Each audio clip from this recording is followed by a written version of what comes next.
And there came a day unlike... Wait, no, that's been done. Who knows what evil lurks in... No, that is that other thing. What has yellow skin and rights? Ah, forget it. You're listening to Panelology. Excelsi, oh damn it.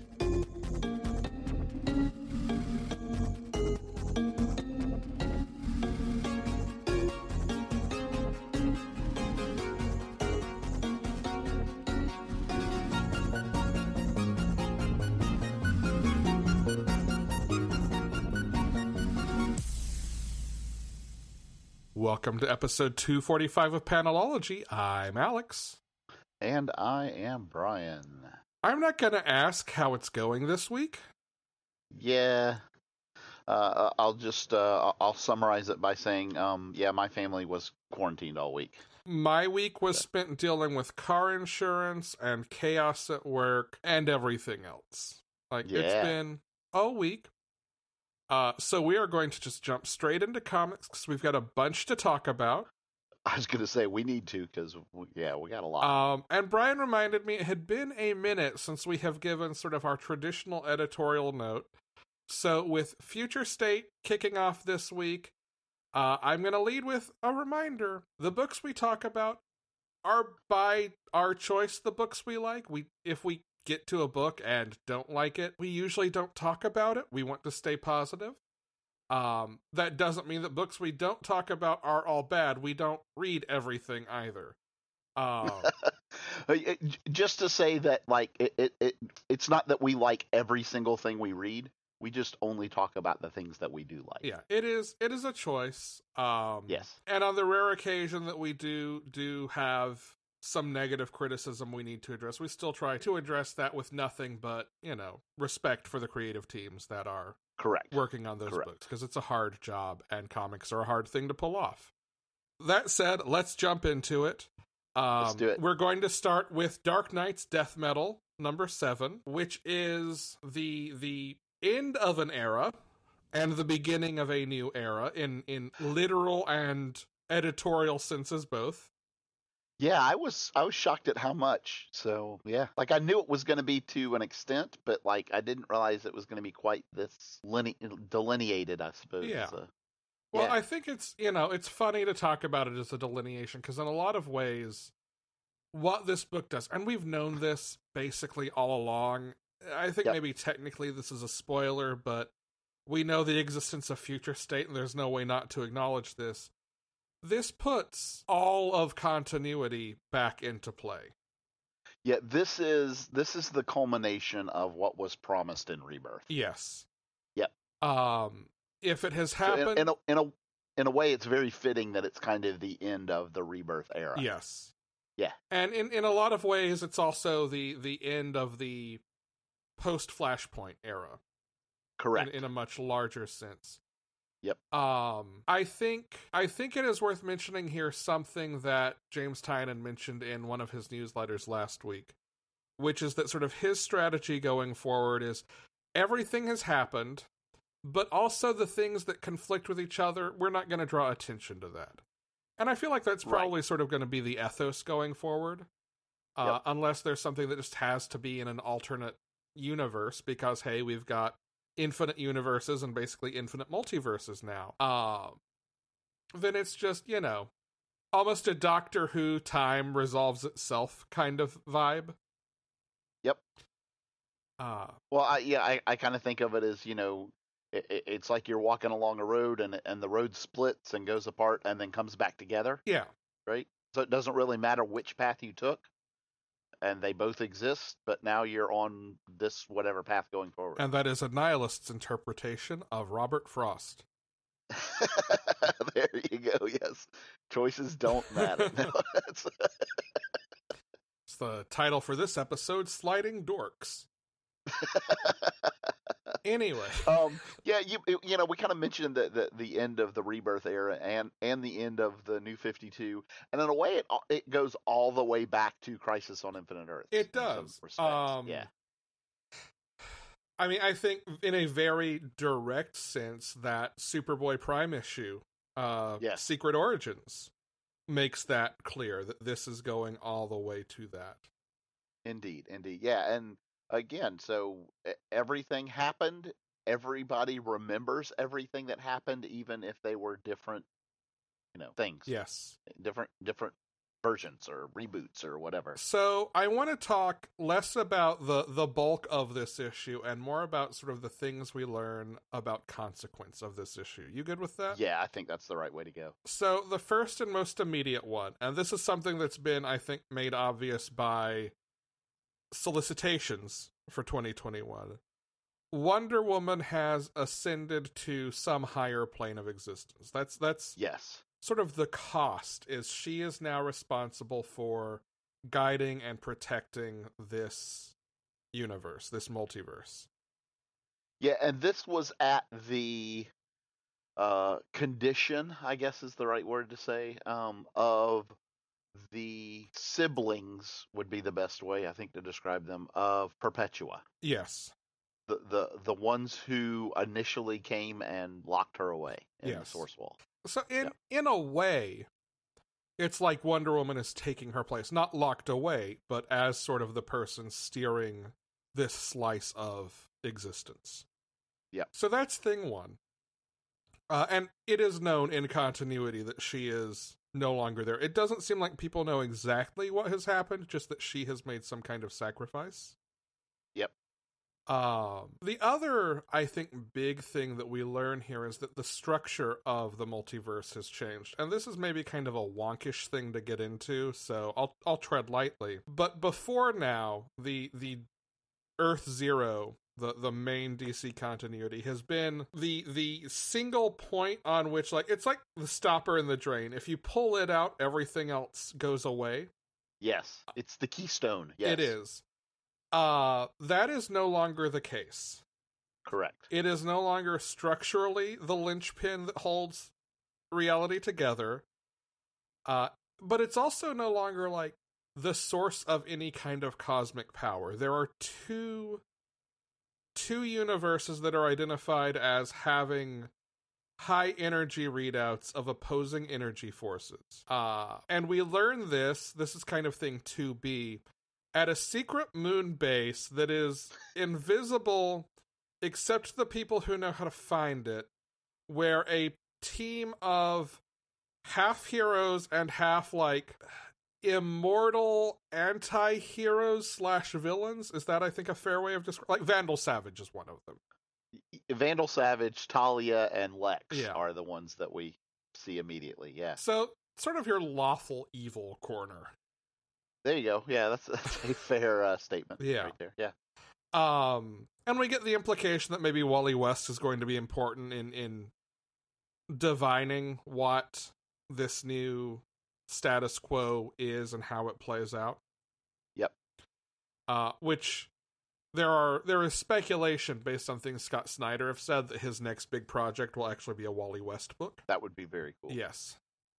Anything else you want to hit on Death Metal? We're going to try to keep this one pretty quick because there's so much to cover. Yeah, the only two things I want to mention are, one is the one of these two kind of new high energy things that they mentioned is something called an actual planet that they're calling Elseworld, which I think is very interesting. Yes. Yeah. The other is after they win, essentially, we get a double page spread where they talk about at the end of the first Dark Knights, they threw a party for all the heroes, and this time they throw a party for all the heroes and villains and normal people, and we literally have Jarro standing there playing cowbell while the band plays other things, and that was just had to be mentioned. You actually remind me of one other thing. And we don't see any direct examples of this. This will be borne out, I'm sure, across the Infinite Frontiers books. But it is acknowledged that there are people who were dead who are alive again now as a result of Correct, all of this. yes. We don't know who. Yeah, and I almost get the impression that was done as kind of part of the same, everything's back on the table, in that they want to leave it open if somebody wants to write a hero that had passed, now they have the justification for Yeah. doing so. Yeah. Now we're going to move on to Future State. And I have arranged these books a little differently, or a little more intentionally maybe than just, okay, here's alphabetical order. There is a published timeline of when each of these books take place. Yeah. So I have ordered these by what year they are set in the future of the DC universe. And to share with our readers, not only has Alex ordered them in the timeline order, Alex has created this absolute. I can describe it as nothing other than an Excel murder board. Honestly, it's Adobe Illustrator, but the murder board part, I was like halfway through, I'm like, why am I not just using red thread? Because it is like, oh, well, you can follow it in chronological order, or you can follow a hero through all of these different titles, or you can follow this. It's like, oh my God, Alex. Well, okay, I was thinking back to Rebirth and some of the Marvel, like, when Marvel renumbered everything, and we put out the list of, okay, if you are, because it used to be a big part of the DNA of our show that we'd try to, like, if you are new to comics, here's where you can start. Yes. And by the way, I will say on whole, since you bring that up right now, this is a very good jumping on point. Yes. Yeah. And that is the thing that kind of drove this was, oh, I can make, like, a quick cheat sheet of, if you care about this character, what books should you read? And then I started actually mapping it out. And it turned into something. I might still post it, but if you are listening, please understand this looks more terrifying than I think anything involved in it actually is. I was going to say, because the idea would be to simplify it for somebody who is new, who wanted to find out what to read, and all you would do is scare the hell out of them and drive them away from comics forever. I finished one that is just the Gotham books, which admittedly is probably the most complicated one. That is fair, yeah. And I thought, I can never, ever release this. So if you want it, I mean, you know what? It intimidated me, if that tells you anything. DM me at AlexLavelle2005 on Twitter, and I will just send it to you. There you go. Okay, so we are going to start with the 2 books set in 2025.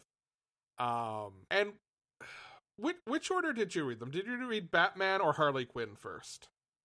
I believe I read Harley Quinn first. I did as well. I'm not sure if that's what was intended or not.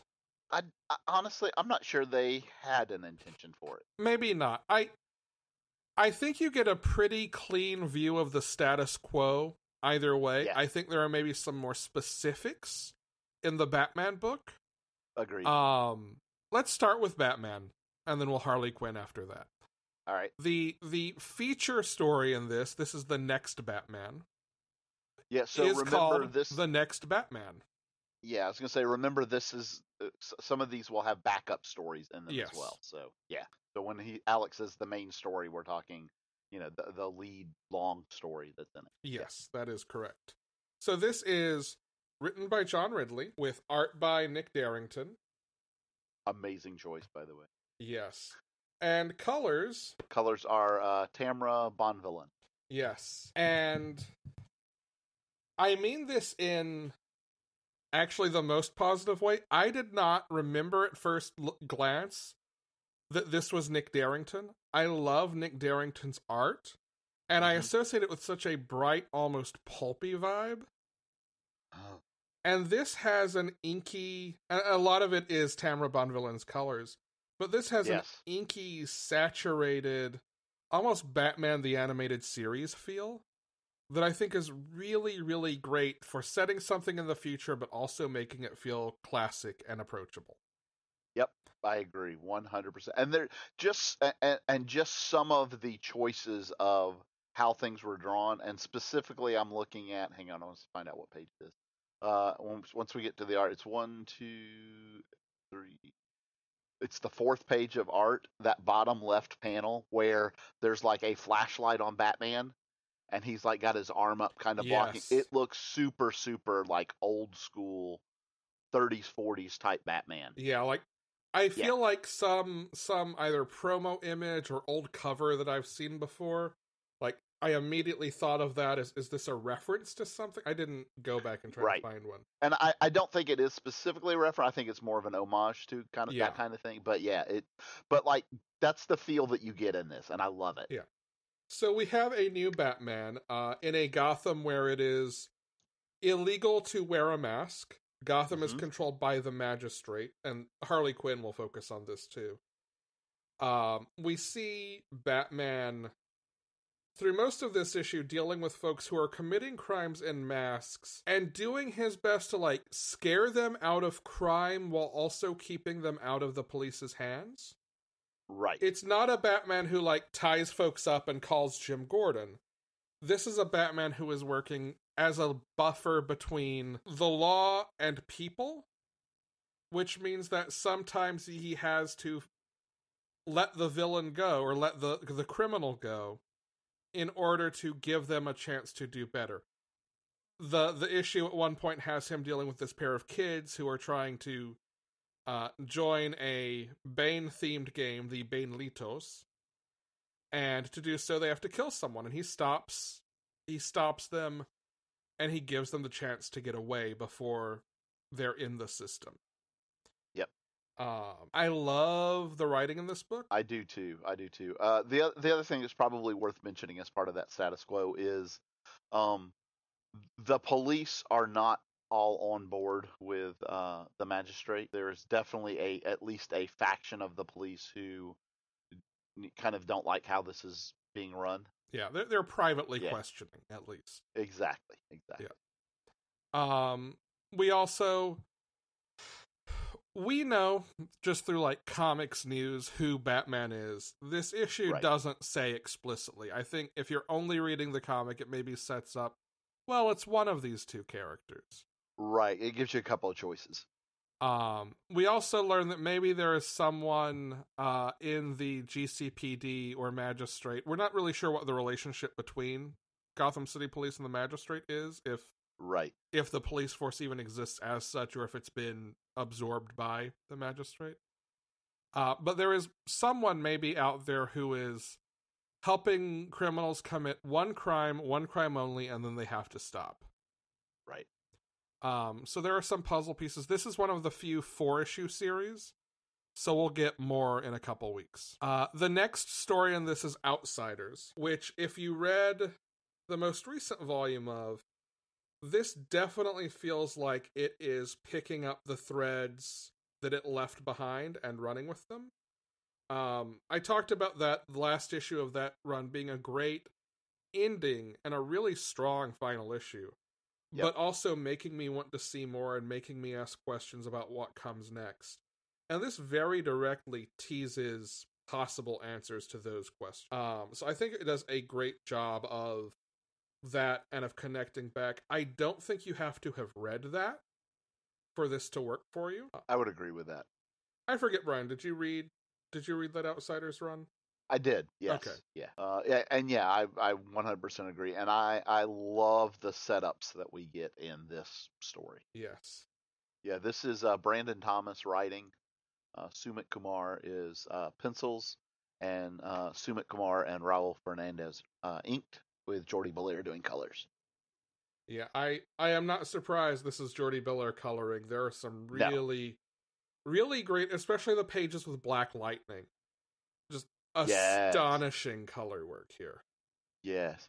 I love, and this art style is so different from what we see a lot. It's almost old newsprint style, with the dots. See, but at a resolution that is so high that it truly really blends this time.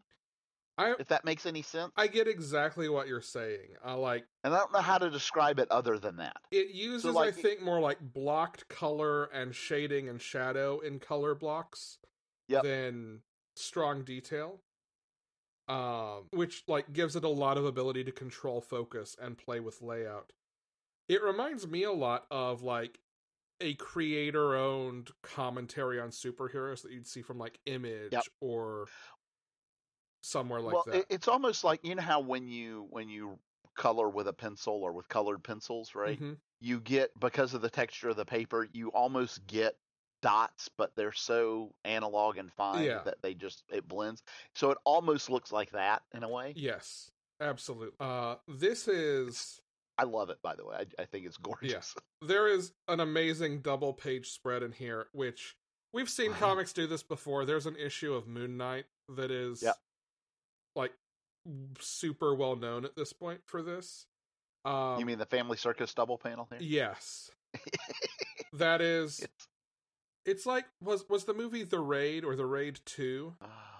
I don't remember. But there's a movie that came out a few years ago. I think it was The Raid 2 that, like, after that we started seeing a lot of spreads like this. Yeah. That is just a cross section of a building with a fight scene playing out where each room is a panel and time flows across and down. And down, like you follow the path and the staircases and all that.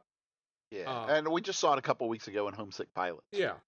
Yeah. But I love it. I'm a sucker for that kind of layout. I think it takes incredible technical skill. Agreed. And I was excited to see that in here. And then finally, this story will continue in the next Batman number 3. Yep. The final story here is called The Arkham Knights, or just Arkham Knights. This is about a group of Arkham inmates led by Astrid Arkham, who was introduced as the Arkham Knight in Detective Comics, 1000, 1001? One of those right there, yeah.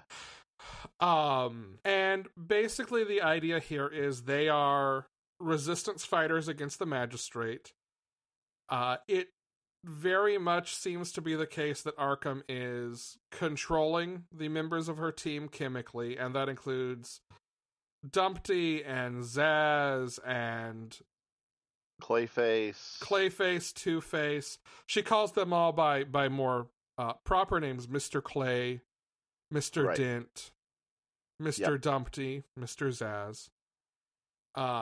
As this opens up, they are looking for a new member for their ranks, who turns out to be Killer Croc.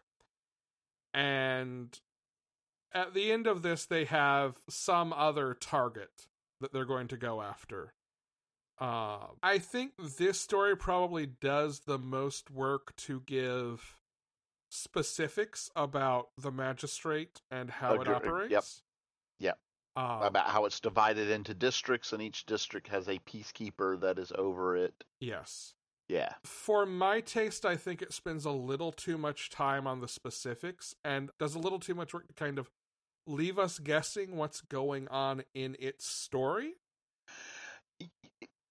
What it almost made me think of is, like, if this had been the first issue of even like a 6-issue miniseries. Exactly, right? Yes. It probably would have been fine. But to be half of, I think, 16 total pages of story. Right. Yeah. It spent a lot of time on setup in a story that doesn't have enough time to spend that much on setup. Yeah. Yeah. The art is solid, though, and the coloring, which is by Gabe Eltaeb, is just standout. Agreed. Moving on to Harley Quinn. This was the first Future State book I read, and this is, I think, if I had to pick a top 3 from this week, this would be in it. This would be in it, absolutely. And there are several reasons for that, not just one. Well, we are, I think, well documented as loving Simone DeMeo's art. We are. If you are reading You Only Find Them When They're Dead, this is that art style, but in a Harley Quinn book. And I am 100% going to mention Tamara Bonvillain again, because the colors in this are just insane. Oh, I didn't realize she colored this. Yes. I thought DeMeo usually colored himself. But the colors in this are super bright, super like animated colors, like just amazing. Oh my God, it's so good. Yes. Thank you for catching that. Yeah. So like it made me think of Isola in like that color popping. Yes. Yeah. So the basic premise here is Harley Quinn has been captured by the magistrate, Mm-hmm. and the doctor who has been assigned to her is one Dr. Jonathan Crane, Yes. a rehabilitated scarecrow working for the magistrate. And he gives her an offer. You can just rot because you're not important enough or threatening enough for us to kill you, or you can help me take down other masked villains. Correct. And she makes kind of the obvious deal, because she is so much smarter than Crane, and is also playing him. Like you could, and I love that. Like they don't even kind of try to hide it from the audience. It's so obvious that she is kind of the one in control this whole time. Yeah. Like if you are one of those people like me who is so often in the position of wondering why people don't let Harley be smarter. I'm not talking just in the, she gets wrapped around the Joker's finger way. Like, that's a cycle of abuse that has nothing to do with intellect or Correct. intelligence. But just, if you question why don't writers remember she's a doctor, she has medical training, all of this book 100% makes that, I think, central to who she is. Yeah, and this is what I love about that. You are absolutely right. And kind of like how the Joker is able to, without having any superpowers, manipulate and be completely in control in a situation. She does that here, but like not in the same insane intimidation kind of way, just purely in her brilliance. Yes. Yeah. The other thing I want to point out about the setup here, with Scarecrow being a key figure in this future, and our knowing that the magistrate is coming in part in once we're back to the current day timeline. We know the magistrate is coming to Gotham. We will see like its inception. But Brian, do you remember who the villain of the next arc of Batman is? It's Scarecrow. Oh, that's right. Yeah. Yeah. So I think we're already seeing some of the like direct peace movement. Yeah, like some of the direct players who will be March, April, May on the board. We're kind of seeing how the positions they could be moved into in the next year, let's say. Yeah, if this was not my favorite, it was definitely in the top 2 for me. Yeah. Yeah. Anything else you want to say about it? No, I can't heap enough praise on this. No, this is fantastic. I am so excited for this ongoing. Me too. We have not said Stephanie Phillips's name out loud yet, and we should do that before we move on. Oh, we absolutely should. Incredible work here. Now we jump 2 years into the future to 2027 for The Flash. This is probably overall the book that I have the most mixed feelings about. There are some things I really, really love about it. That's a fair statement. And I want to just get out of the way the thing that is, I think, just not anything to do with the creative team or the writing or art in it, just me personally. I'm a little burnt out on the oh no, Wally West is a threat plots. Yeah, the whole plot choice is, but that being said, the execution of that plot choice I'm happy with. Yes, and I think this bears out a really cool idea in response to that, which is the Flash family without any powers, the surviving Flash family without any powers, does the only thing they can do to try to save Wally from whatever has a hold on him, and uses all the Rogues' tools and weaponry and their experience fighting the Rogues to pull off heists and get what they need to try to save Wally. Yeah, the idea that these rogue weapons that that all of these rogues designed to defeat Flash, right? That Flash can use them better than they can to defeat Flash. Is amazing. Yeah. I love that idea. We also get, if you are a person who reads all the text in a panel, like art text, not word balloons, right? We get a little bit of world building here, The book opens at Checkmate headquarters. Oh, right. Yep. And we learn that Checkmate is involved in sending Task Force X to Earth 3, which will be the Suicide Squad future state book. And that they're also giving orders to Steve Trevor, who is pursuing Cobra, and to Sasha Bordeaux, who is leading a team including Midnighter, who will have a backup in, I forget which book. I think it's one of the Superman books. And other characters in Kondak. We know there's a Black Adam backup that will be focusing on him in Future State as well. Yep. So those books all presumably will have something to do with what Checkmate is up to. Agreed. I am happy to see Max Mercury and Jay Garrick in action. Me too. Super excited about that. I love Bart and his love of using Rainbow Raiders goggles. Yep. I always like seeing Avery more. I'm glad I do love Avery. Yeah. I'm glad that Avery is in this roster. Because I feel like it would have been easy for a creator to come and say, okay, well, we'll leave her in Josh Williamson's run. Right. But this sort of cements her as, I think, an immediate part of the Flash family. Which I am all behind, yes. Yep. And I think other than, again, that premise I bump into, there are some really fun ideas here. Agreed. Yeah, I like I said, I love the execution, and so at this point, it is literally like the last page is Barry walking into his lab with all of this rogue's gear that they've amassed, and trying to figure out how he can stop Wally. Yes. Without super speed, but with all of this. Yeah, love it. All right. Now we jump another 3 years into the future to 2030. And the Superman of Metropolis. I'm not sure what I expected to happen here, but it wasn't this, and I love this. Yeah, it was not this, and I can't say I'm disappointed. Part of it is I wasn't sure what to expect, so yeah, that was fair. We are in a Metropolis that is without Clark. John is the acting Superman. Mm-hmm. And one of the things this deals with is no one around him really thinks he can fill Clark's shoes. Correct. And I'll be honest, that's the one thing I bumped on, because one of those people who isn't sure that he can do that is Kara. I can absolutely see that.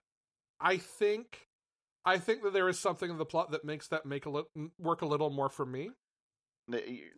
You're right. That is fair. Let's introduce the other kind of main character of this before we get there, though. Okay. The TLDR, John and Kara fought Brainiac and won, and then capitalists tried to turn him into technology, and now there are basically Brainiac Cybertronics in everyone in Metropolis, and the mainframe or whatever built from the leftover skin cells of Brainiac, called brain cells, which is great, has control over the population of Metropolis. So it's the issue starts kind of at the end of this chess match where John and Brain cells, there we go. Brain cells, yeah. Have tried to be one step ahead of each other all along. And brain cells, I'm going to struggle with that as much as I love the name. Brain cells basically manipulates John into bottling Metropolis like Kandor. Yes. He takes it to the fortress, Kara shows up, and this is where Kara's like, I didn't think you could handle this, and I was right. Correct. I do have to say there's like a one thing where there's like 4 or 5 panels where they talk about different encounters that John and Kara have had to deal with over these years.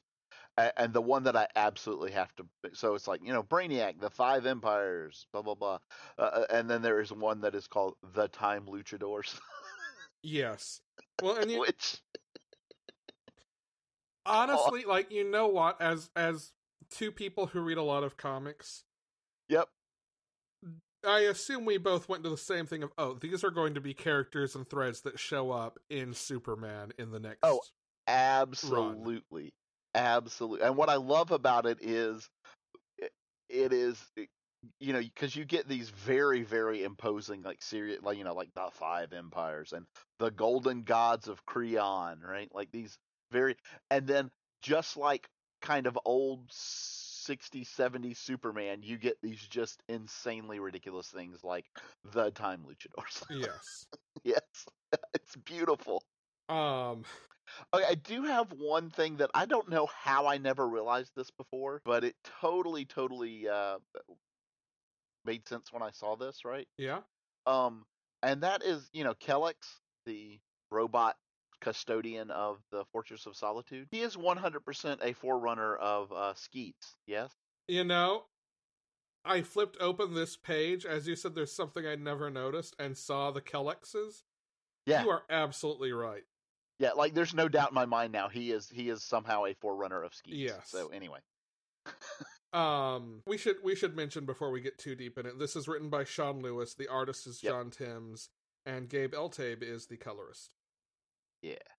So here is why the Kara thing doesn't bother me. I think Kara has sort of normal human doubts because she's the other person who's sort of saddled with protecting everything. I think it's partly a can we do it and partly a I don't have Cal to rely on. Is John going to be enough to back me up? That's, what, that's fair. And more of a reflection about her own fear about herself than it is about him. That's fair. And I think Brain Cells plays that up and exacerbates that. That's how I read it. And well, as it turns out, Brain Cells is one step ahead of both of them. Yes. And then we have the Mr. Miracle story, the Metropolis Menagerie, which I like the way this issue is set up, where we start with the premise of, we've bottled Metropolis. And then we get a pair of stories set basically immediately after, and then, 6 months after. Yep. And see how everyone reacts to and deals with that, and what the ramifications of that are. The Mr. Miracle story is written by Brandon Easton, with art by Valentin Delandro, and colors by Marissa Louise. I really love the art style in this. Yeah, it's very different from what I normally go for, but I did like it in this. It is a different style than I think David Aha or Annie Wu.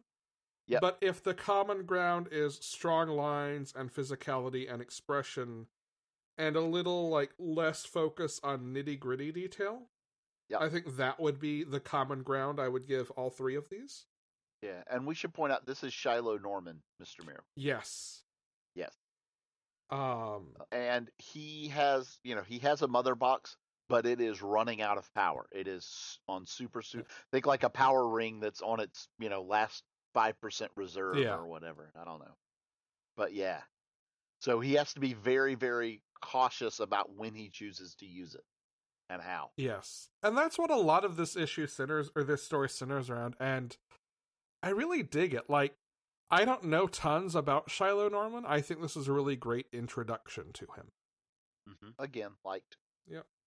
That takes us to The Guardian, this is about The Guardian, who moved from New York to Metropolis because Metropolis has Superman. I don't have to be a superhero here. I can just do my thing and, write the news. And then the city gets bottled and there is no Superman in it. So he has to step up. Jimmy Olsen reaches out to him to try to involve him in a conspiracy to get Superman's attention.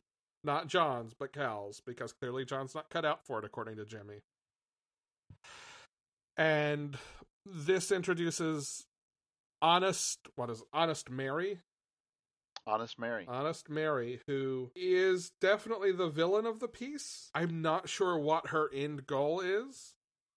You almost get the impression that she is the villain of the piece, but it's almost like her motivations are good, but her methods are so flawed that she's the bad person. Yeah.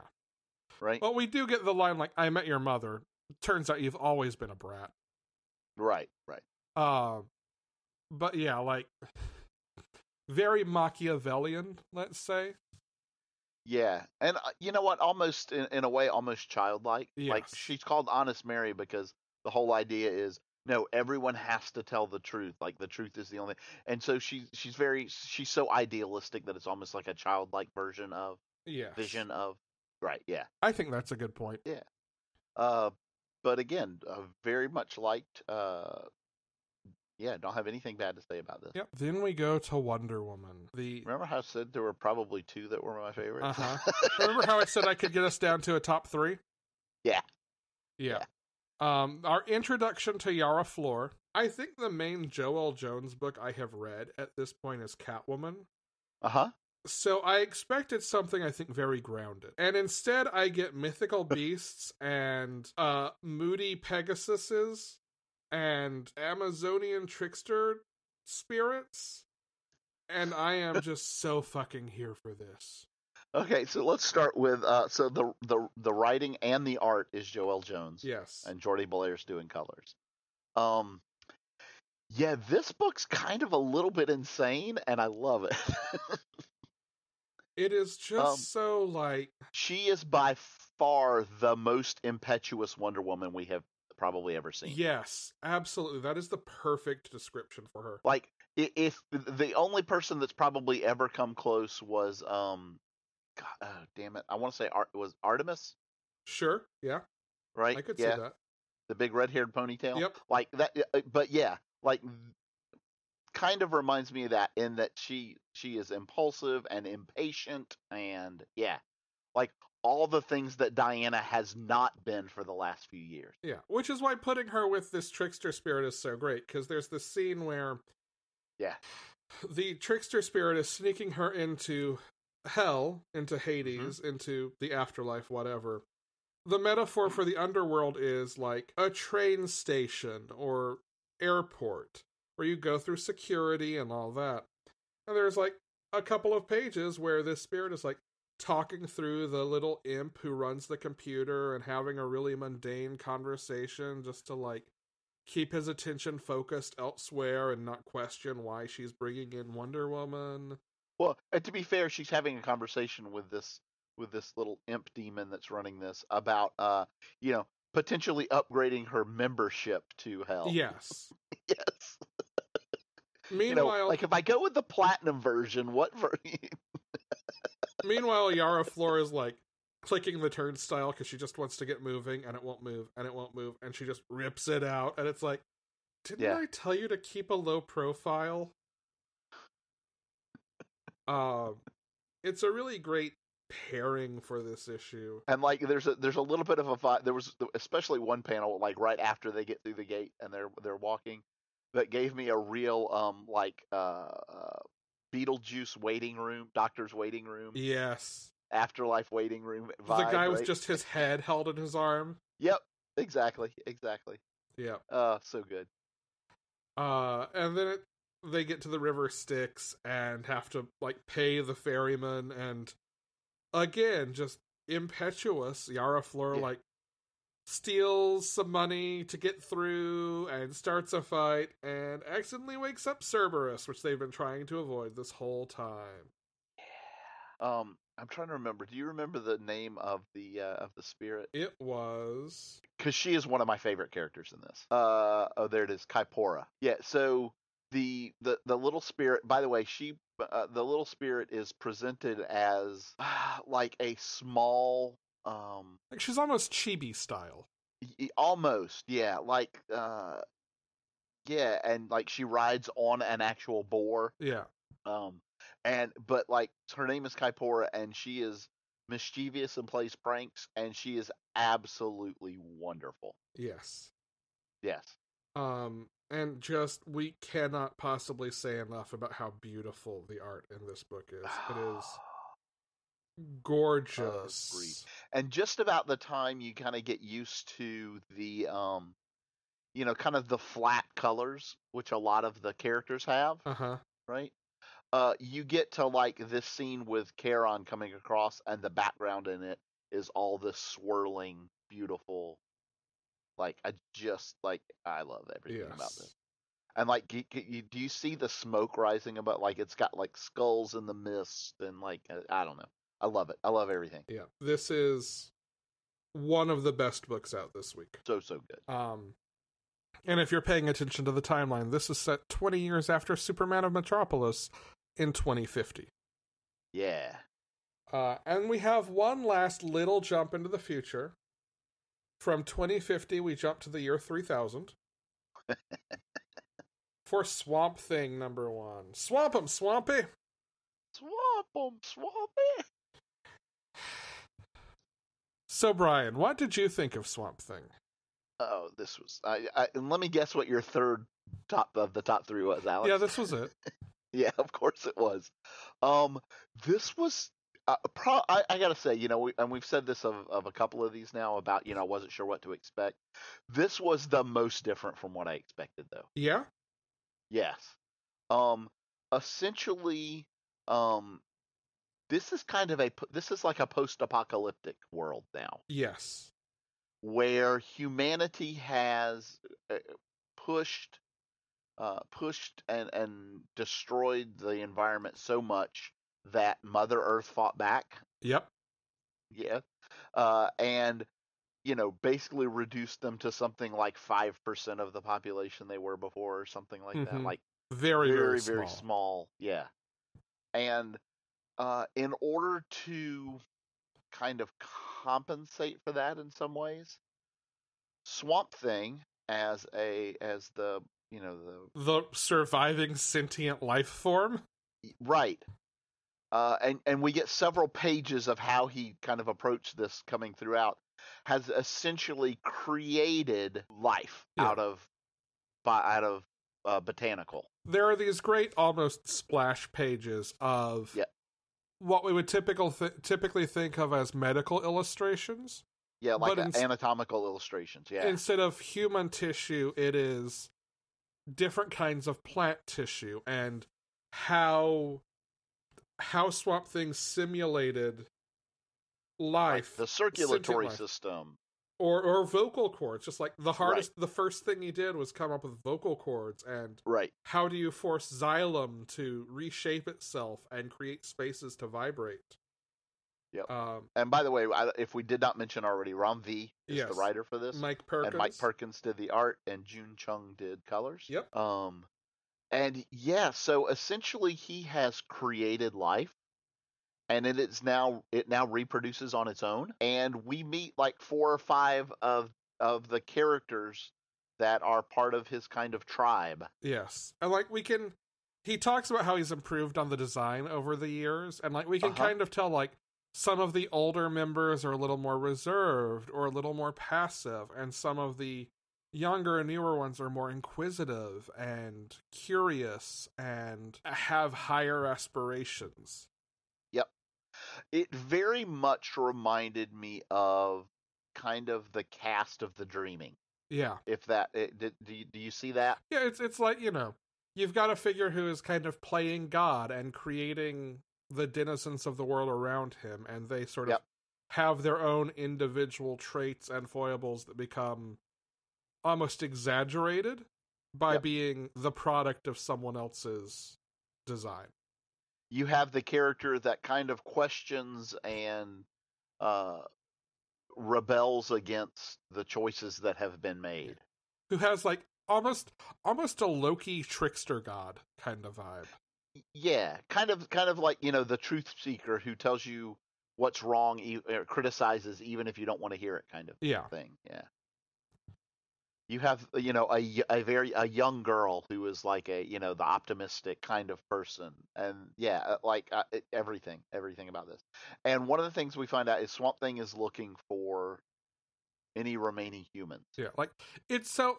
Here's what I think makes the core of this work so well. Why would Swamp Thing create life that is like humans? Why would he be looking for humans? It's because he's lonely. It's because he's got humanity in him, and as much as he is the Green, he can't not... Also, like, I don't think this is Alec Holland per se, although surely because of the way Swamp Thing works, he has that knowledge and those memories passed through the Green. Sure. But he is always going to have 1 foot each in 2 different worlds. And he can't just be the cause of this decimation or be part of the cause of this decimation and not try to reconnect to that human side. Like, I think it's a really strong emotional core where that's never said explicitly. You just see that borne out through his actions. And then we come to the last page of this, which is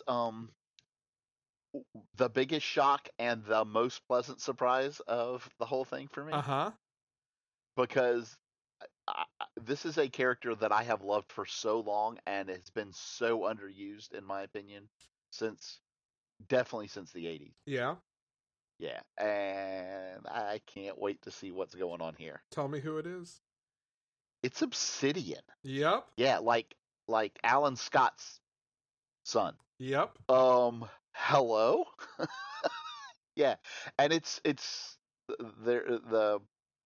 he's actually captured and in this giant tube and being run by this group called Obsidian Sun. Yep. Yeah.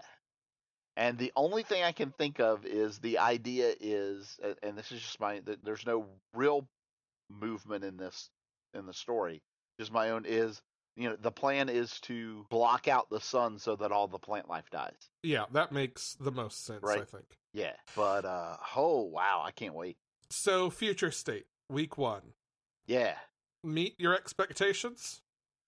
I think so. Again, we said in several cases, part of it is I wasn't 100% sure what to expect. So I kept my mind a bit open and flexible. I'm glad I did. Very, very much pleased on the whole. I like how, given that this is just 2 months of what this is, right?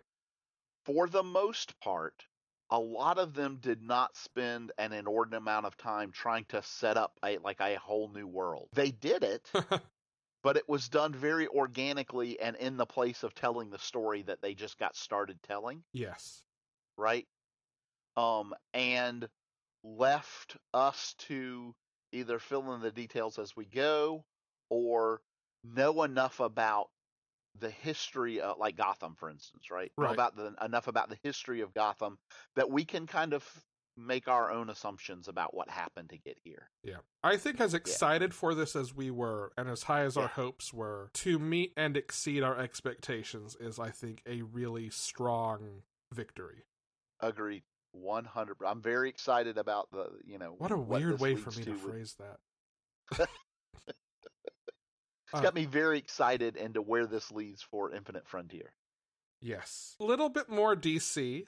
We have the Generations Shattered one-shot, picking up from the previous Generations backups and one-shots we've seen so far. I'm going to try to tell you what you need to know about this in a sentence. Are you ready, Brian? I am. Sentence go. This is like reading the first half of a collection of what feels like a really solid 1980s event. You're absolutely correct. Yes. Yeah. Reading this felt to me a lot like reading last year before, What is Time, for the first time, Crisis on Infinite Earths. I could see that. And it has a lot to do with the way the setups are written. Yes. Yeah. I would absolutely agree with that. Yeah. I think that it is. I would love to have actually both this and Forged, which is the follow-up, I think, end of Generations. Yep. I'd love to maybe have seen all of this released just as a big graphic novel. And I would bet that it will. Yeah, but I mean just not in single issues at all. Just put it out in one. Right. Like just release it together and yeah. A lot of this issue, which is oversized, this is what, 60, 80 pages?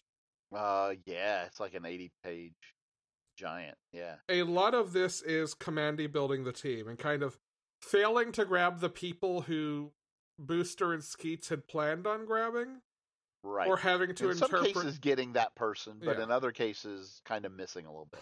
Or having to interpret... My favorite example of just, oh, Commandy, you impetuous child, who admittedly is on a time crunch, literally. Commandy meets the new Teen Titans and is told, oh, you need the most powerful woman on the team. And he sees Starfire do something. It's like, Starfire, it must be her. And then you're left with Donna Troy, Tara, and Raven standing there being like, most powerful. Not even close. Yeah, yeah. Like, I mean, it's Raven, Yeah. Yeah. hands down. You go to the Legion of Superheroes and like, Skeets is like, grab him. And Commandy sees Superboy and Brainiac. So of course he grabs Superboy. Right. Um Like, actually, we needed the intelligence Yeah. and the thought processes of Brainiac, but okay. Yeah. This is fun. This is fun and goofy, and I definitely can see where probably this had a specific place in DC continuity. I almost feel like, because originally this was going to be several things. It was going to be like Generations 1 and Yeah, and several things. Right? Rom V actually in his most recent newsletter mentioned that the Swamp Thing pitch was actually originally a 5th gen pitch. And part of what I think this would have done, right, is like, during this whole reintroduction of, all of continuity is available, type thing, right, is to be able to pull these characters from these different eras to, just kind of celebrate that all of this is back again. And I like this a lot as a compliment to death metal and Future State. Yep. Like, I think definitely how much you dig it will depend on your taste. And I say that as someone who usually has a little trouble with like 80s comics and older getting into them, and I still dug it. But yeah, it's fun. It is. It is. And then our last DC mention. I was gonna say, the only thing that makes it not an 80s crossover is it's not nearly wordy enough. And that honestly probably helped with that barrier to entry for me. I know it did. Yeah, that's a good point. Our last DC book for this week, the final chapter of Injustice Year Zero, Chapter 14. Yeah, where they figure out exactly what Joker is up to and how to stop him, and then are very cleverly set up for, what we know follows in Injustice. Yeah. Well, there's a new idea introduced here too, which, as someone, like, I'm not a big fighting game person, but every few years, like, I will pick up and really enjoy one, and the Injustice games have both been that for me. So as someone who's played those, and I haven't read all of the Injustice comics, I'm working on it, but I haven't yet. There is an idea introduced in this that makes me really excited to maybe have a hint of where an Injustice 3 could go, because I'm going to call spoilers here. If you don't want to hear this, jump forward to the next section. I think I know what it is, yeah. The idea at the end of this book that Alan Scott and his husband are going to go, like, outside of reality and try to find the dead spirits of the rest of the Justice Society. Well, we don't know if they're dead spirits because literally Joker just made them disappear. I mean, some of them he straight up killed. Okay, a couple of them, yeah, but like there were like 5 of them that just like at one time just all disappeared. And he gets asked, "Where did you send them?" And he was like, "Chaos. I don't know." Yeah. But at any rate, you're right. That is an important distinction. It feels like it opens the door to Injustice 3 bringing in Justice JSA. Society. Yeah. Yep. Which, like, I'm all for more Injustice, and I'm all for bringing in those characters who, as little as they've been in the comics I've gotten to read, I have a weird amount of affection for. Yep. All right, Brian. Yes. You have a couple of new number 1s to tell me about. I do. Let's start with Scout's Honor. So this is a book by Aftershock that is very far in the future. I think it's I'm trying to remember if it says exactly how far. Point is, there was essentially a nuclear war, and people lived underground in bunkers for, long time. And then they came out, and one of the things that they came out with was the Ranger Scout Survival Handbook. So I will point out first, this is not like an actual Boy Scout handbook. This is like its own created fictional scout thing, mirroring and parroting. Not parroting, just using, right? Influenced by. Fair. actual Boy Scout. But that being said, they basically created this society where that was like their guiding principles. And then we follow essentially our story then starts, and there's this is all done in like 2 pages where we get that quick introduction. Cool. And then we start following a couple of people who are actual going to be our characters, one of which is going to be our main character, where they're hunting a gamma boar, which is like a giant, human-sized boar that has been irradiated, and how they have to fight it off, and they use the skills that they've learned to do this, including archery with explosive hand grenades on them to kill this boar and all this. And essentially, what we find out, I'm going to move through this real quick, is that we get a couple of things that were kind of twists in this story, right? One is that we get all of the laws of this scout thing, right? The first is always be prepared, which is an actual Boy Scout thing. Yep. And then a scout's duty is to protect others. A scout is forged in brotherhood beyond our sisters and wives. A scout obeys his scoutmaster without question. A scout always shows mercy. Um, a scout shall not become a burden to others, and a scout's honor must never be in question. So those are like the 7 laws that they have to live by, right?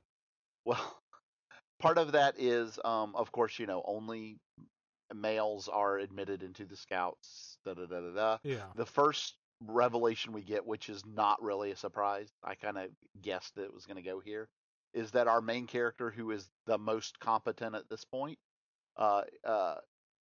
she is actually her posing as a male for this, so that so there's that whole reveal, and then we get what is going to be kind of I think the more ongoing thing, which is there's this group called the Highwaymen, which are attacking and taking out settlements, and they begin to send this they send basically a reconnaissance group consisting of a couple of these scouts to go find out exactly what they're doing, and they come across where they're at, and basically our main character decides to stay there and observe while the other goes back for reinforcements, and gets attacked by this essentially like a drone who recognizes her from her scout uniform and gives a holographic recording from the founder, where we find out, and this was the actual surprise, that that whole program of the Ranger Scouts was to enlist male delinquents to try to focus them and curb their violent tendencies by giving them something to focus on and teaching them some, essentially giving them a part of something, allowing them to become a part of something.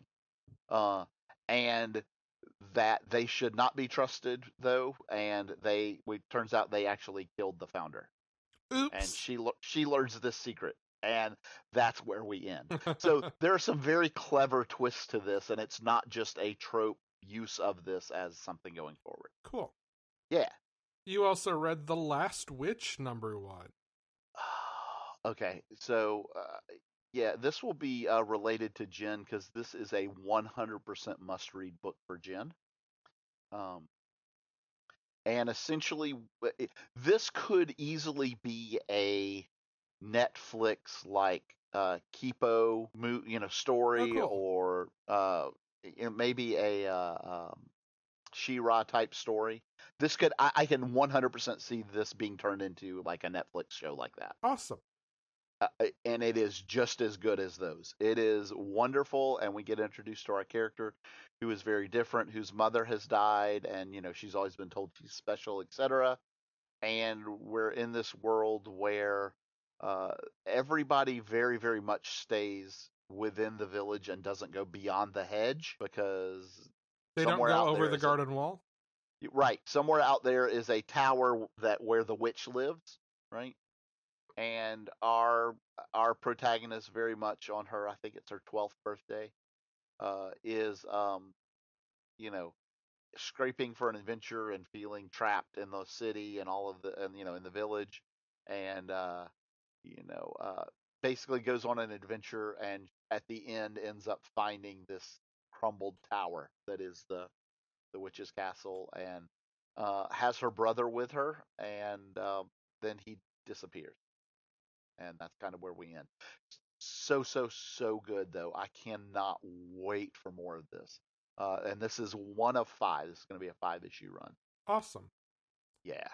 Over at Marvel, we had Eternals begin this week, which I really dug. It feels simultaneously very Kieran Gillen, and in one way very against type for Kieran Gillen. The latter being, this is kind of an almost buddy comedy adventure that's told with very, like, slow, character-driven pacing. And he actually talked about that in his newsletter this week. I read too many of these newsletters, Brian. But they're very good, and there's a lot of good, like, information, and here is how I'm approaching this book, because Eternals is this huge mythology that nobody knows. Clearly, and I don't know it. Yeah. I did not know this. Eternals was not created as part of Marvel's continuity. It was eventually folded in after its creation. You know what? That makes a whole lot of sense, because I gotta say, reading this and like being exposed to kind of what the Eternals was, it very, very much struck me as a like an Authority or a Valiant line of like something that was different and had its own characters and continuity and history and all, world, so to speak. Well, so it makes sense that it was that and then folded in. As much as Jack Kirby worked in, like, creating mythologies and defining new mythologies and riffing on old ones, this was in the same sort of Fourth World was that kind of attempt. Yep. Our 2 main characters through this are Icarus and Sprite. Icarus is, and it's kind of that same dynamic we see in Wonder Woman, right? The sort of, in this case, more impatient than impetuous, like, warrior, Icarus, who is the last Eternal to be revived, and I love that Eternals get revived like mutants. Yes. He is the last Eternal to be revived after all the Eternals died back in Avengers, like, number, I don't know, 6 or something. And the leader of the Eternals, was it Zurus? Zurus. Says, hey, while you're there, will you release one of the Eternals who's been imprisoned? So there are always 100 Eternals and 100 Deviants, which are like the evil Eternal counterparts. But although they're not always evil. Right. We get to that too. Yeah. But in the sort of good versus evil dichotomy, that's sort of the foundation of the society. Yeah, they're the Decepticons, yes. Yes. Perfect. Yes, love it. But when an Eternal does something bad, like get bored because they're immortal and stuck in the form of a child and want to get to grow up but can't, and then kill all the other Eternals, they get basically put in Eternal jail, and their names are not spoken out loud. And Zorus asks Icarus, hey, while you're there, will you let out Sprite? Icarus wants no part of this, but he does it, because it's how it works. He's like, this is gonna go badly. And then ends up, like, chasing Sprite to Earth, just because Sprite is, as her name implies, a trickster. Mm-hmm. And they see Tony Stark, and then Icarus, and this is where it kind of, like, starts taking time and breathing in a way I'm not used to Gillen doing, but really dug. It then becomes just like, okay, yeah, let me show you around Earth, and, like, how things have changed and how they've stayed the same, and yep, that's Iron Man, cool. They end up fighting a Deviant, and this is where we learn that, like, most Deviants actually pretty chill, kind of just like hyperactive puppies, and then every now and then there's a bad one that will, I don't know, be a vampire monster or something. Or giant Cthulhu thing or something, yeah. Alex, this does have my quote of the week, though. Brian's quote of the week. Quote. Which is so the machine is basically the construct that like brings back, it runs everything for the Eternals. And narrates the book, which I think is and fucking narrates brilliant. the book, yeah. So like it runs the teleportation system, and it runs the the mechanism for birthing them again if they die, and like everything, right? And so basically when Icarus finally catches up to Sprite, and Sprite's like, "What did I do? You grew bored of your station of eternal child. You almost destroyed the machine in order to free yourself from it." Oh wow, that's awful. That doesn't sound like the sort of thing I do. I must have been very bored. Yeah. Yes. And like, this was one of the things Gillen talked about, is no one knows these characters, so he sort of has to consciously take his time and introduce them and who they are and what is like unique about them. And I think this issue does that super well for these two characters. I agree. They return to Immortal Town. Or Eternal Town. There's a different name for Eternal Town. It's not called Eternal Town, but what? I'm still learning what everything's called. Yeah, well, there's these different, like I said, these different locations that the machine is connected to, that are these kind of areas where things have been created outside of perception. And this one is like hiding behind Mount Olympus. Guess who Zorus gets mistaken for, and Icarus gets mistaken for. Right. Well, and what I love is some of these are like insane. Like the Exclusion is the place where we start our story. Yeah. And the Exclusion is sealed between 6 artificial molecules secreted beneath the South Pole. And we end the story between 2 seconds in the past and 3 seconds in the future. Yes. Yes. Yeah. It's like, okay, these things are amazingly. I more than anything, I think this is probably the book that reminded me of The Authority in that kind of respect, where it's just like these kind of insane out there notions of how these things exist where they do. Here are all these rules that govern reality that you know nothing about and will never be affected by. Exactly. While Icarus and Sprite are off on their buddy cop adventure, Zorus gets murdered. Moided, I say. Zorus gets murdered, and Sprite is like the obvious choice. The obvious choice suspect. Yes. Because it turns out it was Zorus who killed her, but Icarus knows it wasn't Sprite, so like they rush off to try to solve the mystery. And that leads them to whose doorstep? Spoilers. Well, I'll tell you, they go to Titanos, if that gives you any clue there. It's Thanos. Yeah. I love the machine's narration there at end. Thanos is, how to put this? Thanos, death. Thanos knows what he is. Yep. Yeah. Very, very clever writing, which I would expect nothing less from Kieran Gillen. Yeah. I had no clue what to expect and was absolutely wowed book. Also, Esad Ribic and Matthew Wilson's art is just ethereal and beautiful. Agreed. All right. We are going to take a quick trip to Krakoa. First for X Factor number 6. Holy crap, I love this book. Okay, help me out with something. And I'm going to just like cut straight into it. Okay. Siren is not a character I know. What is this entity possessing her? That I don't know either. Oh, so Siren is a character that I know of, but like it was, for the most part, all of her adventures took place after I had stopped reading. Gotcha. So I don't know either. Okay. I should have Googled it. Damn. But I do love everything else about this book. I mean, I love that too, but I love everything. I love this whole X Factor CSI thing going on. Yes, the whole let me learn to be a crime scene investigator by watching you is beautiful. And then I started a body farm. You did what? Yeah. Well, and like iBoy is like using his all of his different visions to examine the the scene and the body, right? Yeah. For all these microscopic clues and all this. And there's like a normal forensic police person, a CSI tech there, like talking to him about, well, this is what you'd be looking for and trying to gather that evidence. He's like, oh yeah, I could do that.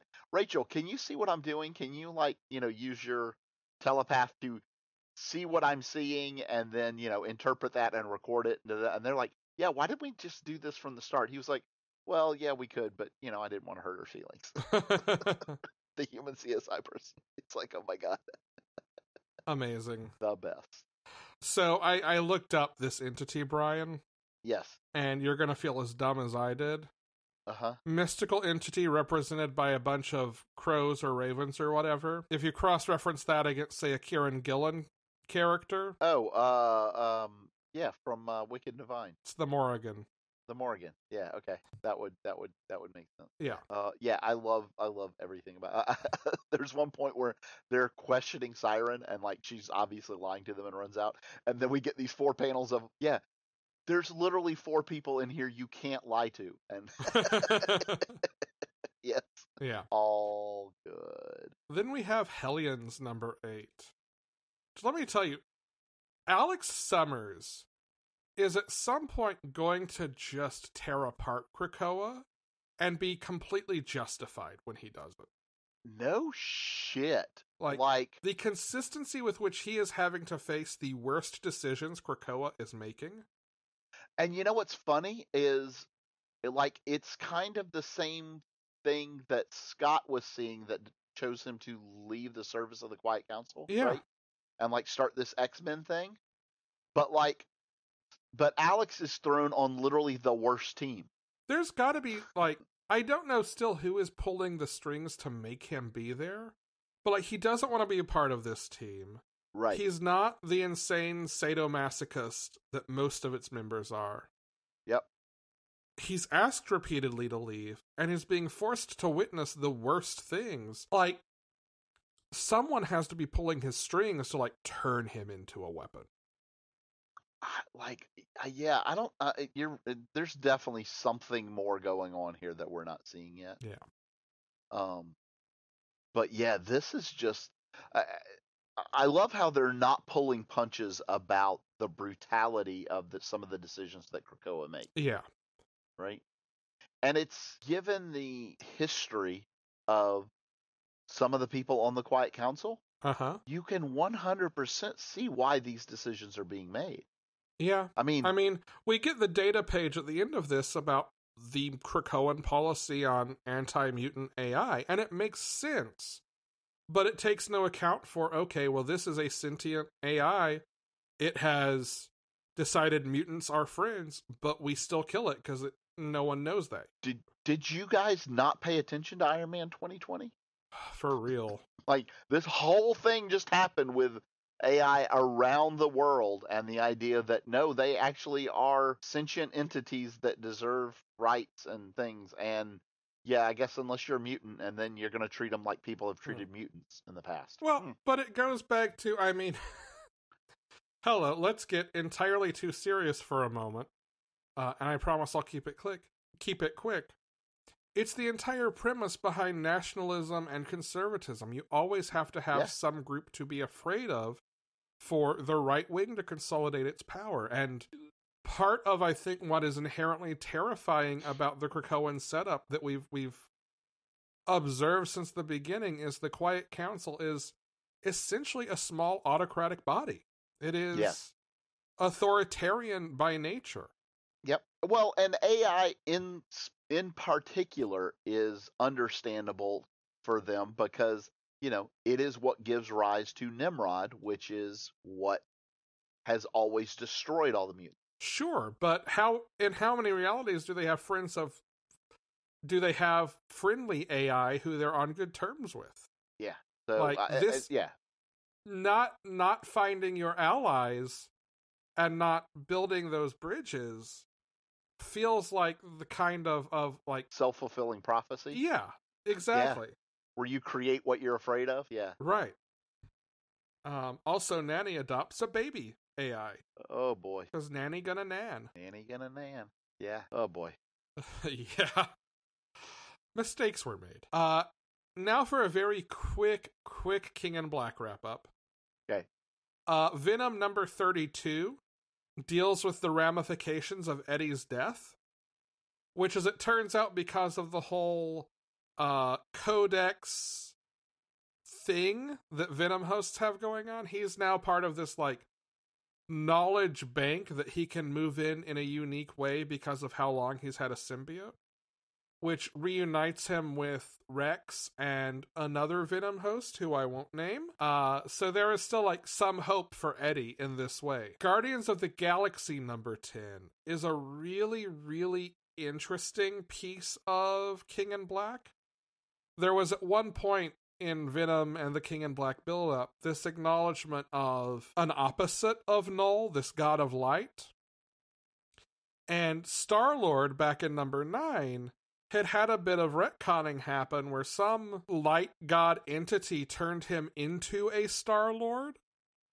And we learned, like, oh hey, the elemental gun has way more power, and the only thing keeping it from unlocking its true potential is Star-Lord's will, and after a century of, like, self-discovery and all of that, he is returned to shortly after he was thought to be dead. And now, like, he can fight off Null's dragons single-handedly, almost. But there's an entire Greek pantheon after him ready to kill him, so he can't go to Earth without also calling the gods down on them. It's a lot. Like, it sounds like entirely too much for an issue, especially in, you know, this century. But it's Al Ewing, and he pulls it off so well. It's also a gorgeous issue. Juan Cabal is the artist, and Federico Blee colors it. I'm not sure that I'm familiar with Blee's work, but it is absolutely gorgeous. It is almost like a Matthew Wilson in, like, control of lighting and color choice. And then finally we have Return of the Valkyries, number 1, which you also read, right, Brian? I did read, yes. This is the same creative team that was writing the Valkyrie ongoing before it was canceled. And this deals directly with Sentry's death in King in Black number 1. Hey, do you know who the colorist on this was, Alex? Who's that? Tamara Bonvillain. Yep. Believe it. Totally. This also introduces one of the original 9 Valkyries. Yes. I really dug this. What did you think? I did too. I like, I think we all knew that at some point Jane Foster was, you know, that the Valkyries, multiple, had to return. Right. I like how they're doing this. I like the kind of the framing device for this, which is, I mean, not reading King in Black, I did not realize what happened in number 1. Yep. Which is kind of where this opens. And that is apparently that Null absolutely ripped Sentry apart and killed him. Yeah, I mean, I think I mentioned when it happened that he dealt with Sentry, that it wasn't even a fight. It's literally like half a page. Sentry shows up and Null just, like, grabs his shoulders and tears him in two. Oh, wow. Yeah, I believe as Sentry describes it as like yesterday's newspaper. Yep. And Valkyrie shows up. Jane shows up to escort him to Valhalla. Yes. And so as they go, they come across this entity in the place in between, which is the place in between, I assume, reality and wherever Valhalla. People go when they die.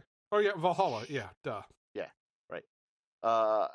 And in this in between place, there is the headless corpse of a Celestial. Do you know the only thing I could wonder when I read that? Is it the Celestial that Nowhere's body? Yeah, that's what I was. That's the exact question that I had. Is this Nowhere? I really think it might be. Yeah, and coming out of that is this swirling, very Chris Bacalo style. Yeah. Entity of death type thing that attacks them. Right? Yeah. And in trying to defend Sentry's spirit from this, Jane actually using the all weapon breaks through Uh-huh. the reality, the edge of this creature, and we find out that in doing that, when she breaks through this, she's actually breaking into whatever reality that Valkyrie has been trapped in. Yeah, it's like this series of illusions replaying her past. Yeah. And there's also this one line that implies that Bob Century got there first and like saved her and broke the cycle and then moved on, and that's why she was who Jane found and rescued. This was super, super cool. But, the result of this being that that Jane and Valkyrie are both now out, and yeah. Yep, we will see what comes next. There are 2 more issues of this. Yep, can't wait. Yep. Is it still good? The Wrong Earth, Night and Day #1. Dragonfly and Stinger and Lady Dragonfly, and also Dragonfly Man and Stinger 2, all deal with pollution issues caused by mirrors. And finally, the Dragonfly men come face to face. The Dreaming, Waking Hours #6.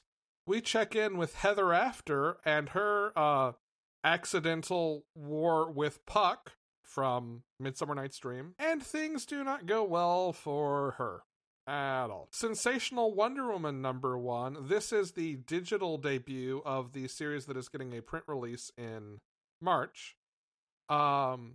This issue sees like Diana, at least in her mind, stuck in this very like 50s Stepford Leave It to Beaver continuity.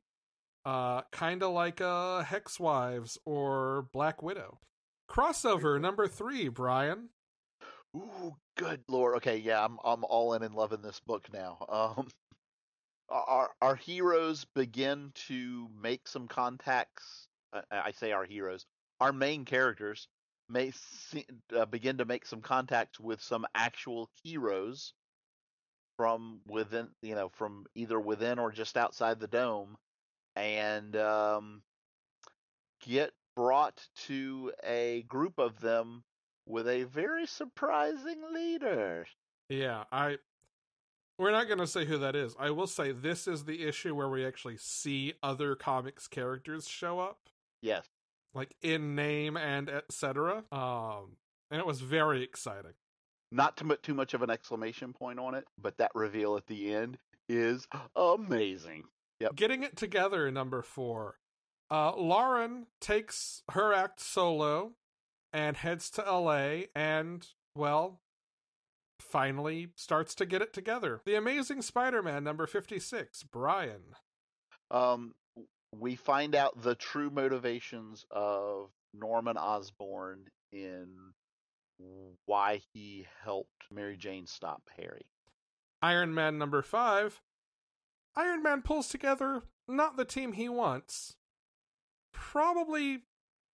Honestly, probably better than the team he deserves. But the team he can. And, well, if you haven't been reading this book, Frogman is now in its cast. Juggernaut #5. Juggernaut helps D-Cell find her place in the world, at least for the time being, and decides what direction he's going to take going forward. MODOK Head Games #2, Brian. MODOK and Tony go undercover to a criminal weapons convention disguised as a generic Hydra person, and MODOK is like, how do you disguise MODOK? As Arnim Zola, because they're so often confused for each other. Frankly, he can't see the similarities. Miles Morales. Oh, sorry. Go ahead. Hold on, real quick. They are exposed, and we get who AIM would have to turn to if they really wanted to kill MODOK, because this may be the best person to kill MODOK with. Yep. I'm so happy. Miles Morales, Spider-Man #22. Miles is putting the pieces back together after the showdown with Earth 616 Miles, and goes on patrol with Starling. I'm also going to break format to say we get the most important character name change in the history of comics. Miles' father no longer is named Jefferson Davis, which is the most inexplicable and insane character name choice in history. He has now changed his name to Jeff Morales. Okay. And Saladin Ahmed does throw, frankly, a restrained amount of shade at Bendis for giving him that name in the first place. Thor, number 11. Jane Foster goes on a date with Donald Blake. It does not go well. Oops. This week's books. As with last week, the main crux of this is Future State, and I'm going to run down which books are coming out this week and who their creative teams are.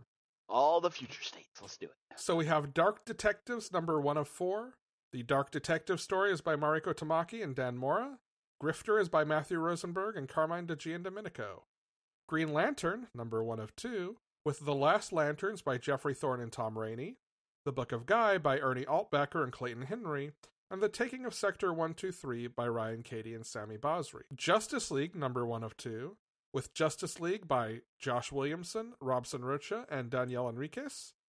And Justice League Dark by Ram V and Marcio Takara. Kara Zor-El, Superwoman, number 1 of 2, by Marguerite Bennett and Marguerite Sauvage. Robin Eternal, number 1 of 2, by Megan Fitzmartin and Eddie Barrows. Superman Wonder Woman, number 1 of 2, by Dan Waters and Leila Del Duca.